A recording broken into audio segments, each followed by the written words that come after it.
آدمای شهر بیزارم که میپرسن ازم حال تو دیگه نیستش روی خونه جای تو. وقتی بدن تو یکی دیگه لمس میکرد منو به خاطر فوش و کری تهدیدم.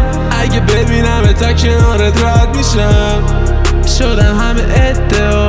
رفیقام گفتن روی تن قصه فقط آنورمالی بودیم مثل همه حزب بود. موندت بگاهی الان از ته عشق ما همه چی رو نروم میرن. اوستا صبح رو بیدارم چون فکر درگیره.